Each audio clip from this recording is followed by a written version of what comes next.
镜头转来咱台湾，今日过年暗就食团圆饭。từ高雄左营有一条街专门咧卖围炉的菜出，透早就真侪民众赶来排列买古早味的总铺手炉菜。有总铺师讲，虽讲疫情也无煞，生意电到搁较好，因是无用规暝的资料款食。2个叉口，有多一包笋干给你了。领菜民众每一个拢是抢挂一大包，若无就冒几箱。围炉即天透早，真侪民众赶咧来做夜关帝庙即搭摕注文的年菜。我要做一项，我买2位咧，因为阮查某囝住红山，摕当阮查某囝啊，大家做伙食。阮在地的啊，拢知影食会会好啊，系啊。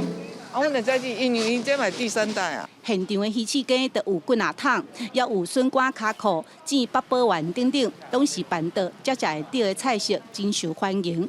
也袂领订单，阁有遮尔济，若是想要现买，恐惊买袂到。就以前本来拢去餐厅拢订餐厅，今年我想直接买。疫情的关系，我以为阮这店的生意阁如何呢？有啥物的店底讲好啊？因为人大家无爱餐厅，无爱遐食，就拢来买这当因兜食。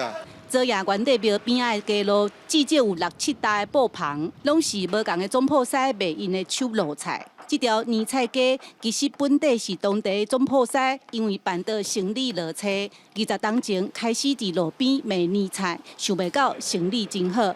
上早就是2个尔，阮其中一个。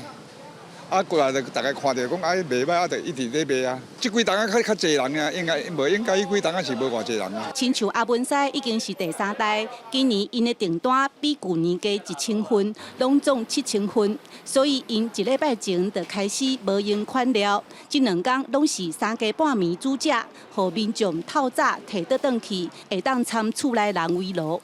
记者陈嘉文、赖伟做高雄报道。